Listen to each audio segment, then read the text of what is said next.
सेठ रफ़ीक ने यह अज़्म किया था कि वो अपनी पूरी ज़िंदगी में सिर्फ देसी एशिया इस्तेमाल करेंगे, यानी हर चीज़ घर की उगाई हुई इस्तेमाल करेंगे। होटल मसनूई ग़िज़ाएँ न खाने की कसम खाई हुई थी। इसकी ज़िंदगी का एक मामूल था कि हर रोज़ किसी न किसी अल्लाह वाले के पास बैठ जाता, चाहे 1 मिनट ही क्यों ना हो। एक दिन वो एक दरवेश के पास बैठ गया। दरवेश से हाल चाल पूछने के बाद बातचीत के दौरान सेठ ने बताया कि आप जैसे नेक लोगों की दुआओं से अल्लाह का दिया हुआ सब कुछ है। अगर मेरी 7 नस्लें बैठकर खाएं फिर भी इनके लिए बहुत है। मुझे परेशानी अगर है तो 8वीं नस्ल की, कि इसका क्या होगा। दरवेश ने सेठ की बात सुनी तो मुस्कराकर बोला, आपकी हर परेशानी का हल मेरे पास है। कल आप ज़रूर मेरे पास आइएगा, मैं आपकी इस परेशानी का हल बताऊंगा। दरवेश से बात करने के बाद जब सेठ जाने लगा तो दरवेश ने सेठ से कहा कि कल आते हुए आप दरिया के किनारे एक झोपड़ी है, वहाँ कुछ राशन लेकर जाना, वहाँ बहुत गरीब लोग रहते हैं। सेठ हामी भरकर चला गया। सुबह उठा, राशन लिया और दरिया की तरफ चला गया।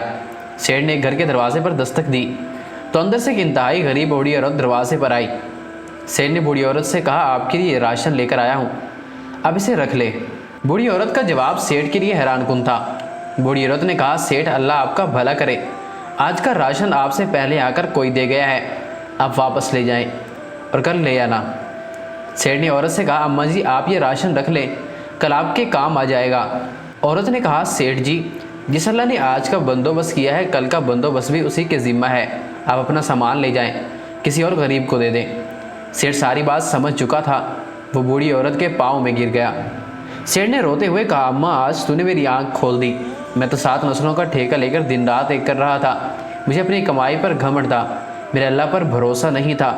सेठ अपने रब से माफ़ी मांगता और रोता हुआ दरवेश के पास पहुंचा। दरवेश मुस्कुरा रहा था। सेठ ने कहा, बाबा जी मेरी परेशानी हल हो गई, और सेठ सजदे में गिर गया। जिसे 8वीं नस्ल की फ़िक्र थी आज वो अपनी फ़िक्र में खोया हुआ था।